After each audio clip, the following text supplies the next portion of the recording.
নতুন বছরের নতুন সূর্য দেখে মন খোলা পিকনিকে মাতল ভারত বাংলাদেশ সীমান্তে টাকির পর্যটকরা। ইছামতি নদী পাড়ে এসে অপারে বাংলাদেশকে সাক্ষী রেখে সকাল থেকে একদিকে যেমন চলছে নৌবিহার, অন্যদিকে পিকনিকে চলছে দেদার খাওয়া দাওয়া ও নাচ গান। বছরের প্রথম দিনটিকে একেবারে চেটেপুটে উপভোগ করছেন জেলা, কলকাতা ও রাজ্যের বিভিন্ন প্রান্ত থেকে আসা পর্যটকরা।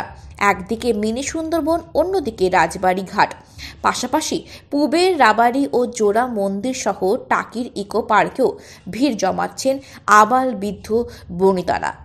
সকাল থেকে কুয়াশাচ্ছন্ন আবহাওয়া থাকলেও কুয়াশা তথা মেঘ কাটতে একেবারে ঝলমলে রোদের ঝাঁকে ঝাঁকে পর্যটকরা আনাগোনা বেড়ে চলেছে টাকি জুড়ে। পাশাপাশি টোটো চালক থেকে শুরু করে ছোট ফুড স্টল এবং হোটেল মালিকদের মুখে চওড়া হাসি।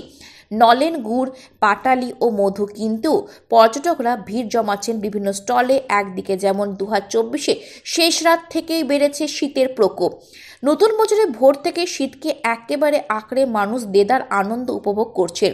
ইছামতি নদীর বুকে লঞ্চে করে একদিকে তারা যেমন যাচ্ছেন টাকির টি পয়েন্টে, অন্যদিকে বাংলাদেশকে একেবারে কাছে পেয়ে অনেকে আবেগপ্লুত হয়ে পড়েছেন।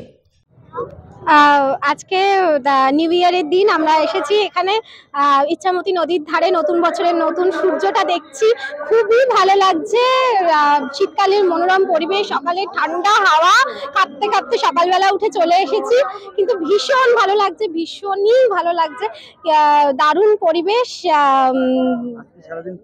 আজকে সারাদিন তো ইচ্ছা আছে এখানকার সাইট সিন গুলো দেখবো, ভালো মন্দ খাবো, আর এভাবেই নিউ ইয়ারটা সেলিব্রেট করার ইচ্ছা আছে।